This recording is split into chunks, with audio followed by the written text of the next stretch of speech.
내가 가는 방향이 맞다고 생각하는 것 중에 하나가 뭐냐면 얘는 다수가 가는 길이 아니니까 저는 이런 부분 때문에 사실 더 확신이 들어요.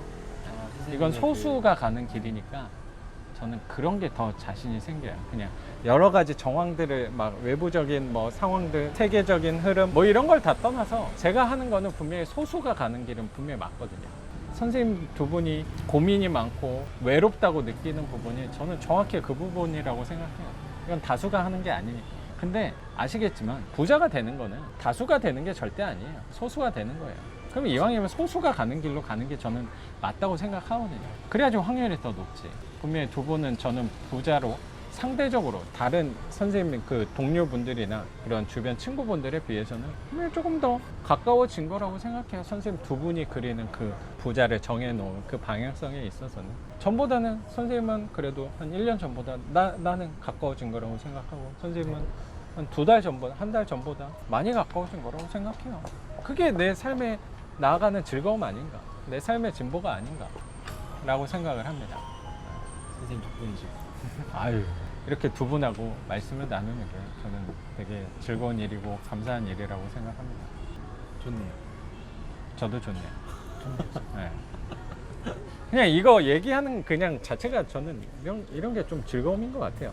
별것도 아닌 주제일 수도 있는데 선생님 아까 말씀하신 대로 민감하고 예민할 수도 있잖아요. 또 어쩌면 그런 정치나 이런 쪽으로 얘기한다는 게 어떤 분들은 좀 보수적인 생각 가지신 분들은 또 되게 화를 낼 수 있는 부분일 수도 있어서 정치 얘기는 어딜 가서든 조심.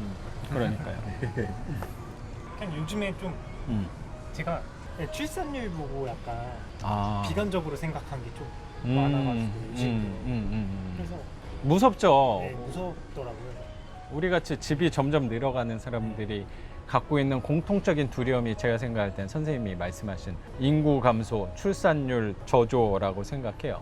지금도 집을 엄청 짓고 있으니까. 그러니까. 근데 빈집이 늘어나는데 저는 그게 아파트 쪽으로 좀 늘어날 거라고 생각을 하거든요. 1인 가구는 늘어나는데 그러니까. 아파트를 엄청 짓고 있으니까. 그렇다고 생각해요. 빈집이 늘어난다는 게 사람들이 어떻게 보면 제일 썩은 집이 빈집이 된다라고 생각할 수도 있는데 그게 아닐 수도 있어요. 비싸고 좋은 집이 빈집이 늘어나요. 오히려 그럴 수도 있어요. 사람들이 가기 어려운 집. 그렇죠. 그러니까 뭐냐고 생각하냐면 내가 만약에 아파트를 그냥 일반 평범한 아파트를 갖고 있어요. 근데 이건 일반 매매로 뭐 금매로 사든 일반 매매로 사면 예를 들어 여기는 이자만 예를 들어 한 60만 원이 나가요. 그러면 여기는 월세가 하한선이 무조건 정해진 거죠. 무조건 60만 원 이상은 받아요. 60만 원은 안 받죠. 일단 70만 원은 무조건 받아야 돼요. 뭐 비용 같은 것도 있으니까. 이 사람들의 하한선은 한 6, 70 사이란 말이에요. 그 이하는 하는 이유가 없기 때문에 거기 이하로 떨어뜨릴 수가 없다고 저는 조금 생각이 들었던 것 같아요. 근데 그 사람들이 만약에 빈집이 늘어난다고 이거를 그러면 내가 이자라도 쳐야겠다. 60만 원. 60도 안 들어오네. 계속 인구가 점점 줄어들고 출산율이 저조해지니까 세입자가 계속 안 들어요. 60만 원. 그러면 내가 이거를 50만 원, 40만 원은 절대 안 줘요. 이거 차라리 손해 보고 말지. 그냥 이자만 내더라도 그건 희망이 어쨌든 있잖아요. 근데 만약에 40만 원짜리를 받게 되면 이제 희망이 한 2년 동안 희망이 사라져 버리고 계속 손해 보는 짓을 저는 사람은 할 수 없다고 좀 생각을 갖고 있어요. 네. 그리고 저는 경기가 안 좋아지면은 네. 사람들이 월세부터 줄이려고 한다고 생각이 들거든요. 월세를 줄이려 하지. 그러니까. 예, 생활비를 집, 좀 자기 월세는 생활을 좀 고정적으로 나가는 돈이기 때문에 그렇죠. 경기가 안 좋아지면 점점 월세를 낮은 쪽으로 선호하게 되지 그렇죠. 높은 쪽으로 가려고 생각을 안 한다고. 저도 같은 생각이에요. 그래서 어쩌면 우리가 갖고 있는 집들이 사실 월세를 낮출 수 있는 집의 가장 최하한선이니까 저는 사실 그거에 대한 불안감이 사실 많이 없어요. 그러니까 저희 같은 투자자한테는 아파트나 오피스텔은 경쟁자가 아닌 거죠. 아닌 거죠. 맞아요. 완전 다른 시장이에요. 네. 근데 대다수는 그 방향을 보고 투자를 하고 있으니까 그런 대다수의 두려움들은 선생님 아까 말씀하신 뭐 세계적인 불황, 뭐 장기 침체, 그리고 금리 뭐 그런 것들 그런 거는 일반적인 사람들이 투자하는 방향에서의 두려움과 공포라고 생각해요. 그러니까 그거를 저는 분리를 되게 하려고 노력을 했던 것 같아요. 나랑은 이게 진짜 상관이 있는 건가? 말이 그냥 단어가 자체가 분류가 부동산이라고 똑같이 부르는 것 뿐인 거지. 제가 생각할 때는 이 반지하는 완전히 다른 시장이라고 생각해요. 그래서 제가 항상 연구하는 거는 뭐냐면 사실 이 재테크의 방향이라고 하는 거는 대다수의 방향이 뭐냐면 중산층 이상을 위한 재테크 방향이 되게 많아요. 투자 방향이. 근데 저는 관심 있고 연구하는 대상이 뭐냐면 아실지 모르겠지만 저는 가난한 사람이에요.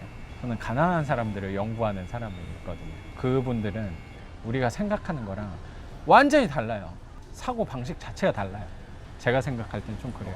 그래서 너무 그 부분에서 저는 그건 분명히 일반적인 다수에 있는 부동산 투자자들이 하는 얘기라고 생각을 해서 그래서 한번 그거에 대해서 한번 생각해 보는 게 중요하겠죠.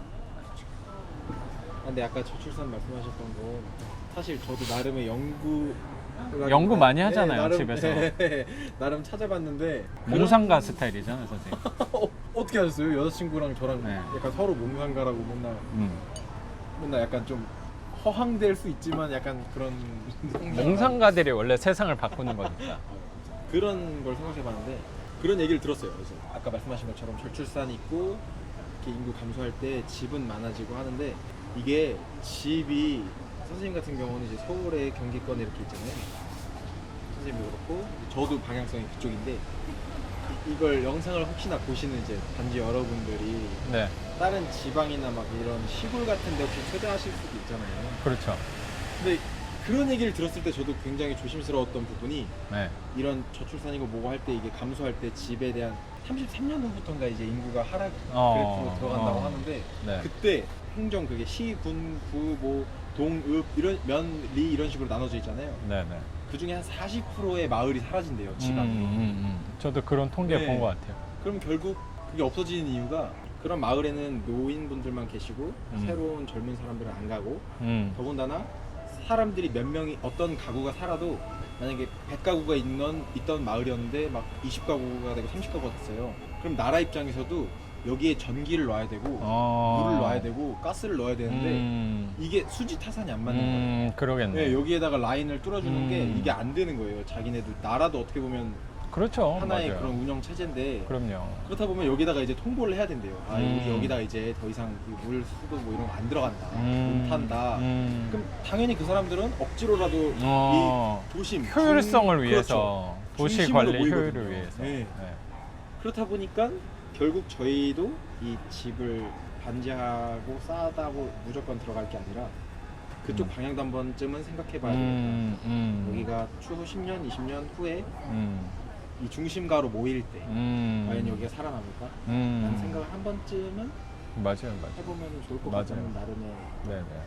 또 하나의 방향 집을 고를 때 거기서 고를 때 저는 첫 번째로 일자리 맞아요. 중요하다고 네, 생각을 아까 하고 말씀하셨던 그리고 가장 위험하다 생각하는 게 그 경기도 외곽 쪽에 있는 아니면 지방이나 그쪽에 있는 신축 아파트들이 그런 쪽이 빈집이 계속 늘어나지 않을까.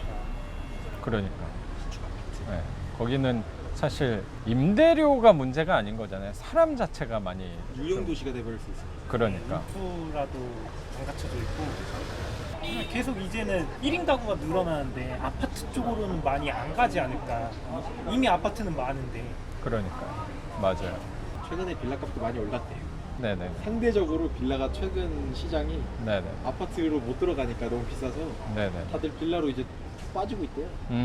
빌라도 그 작년보다 상승률이 또 올랐다고 하더라고요. 반지 하나 안 올랐대요? 반지하도 빌라니까 뭐 모르겠죠.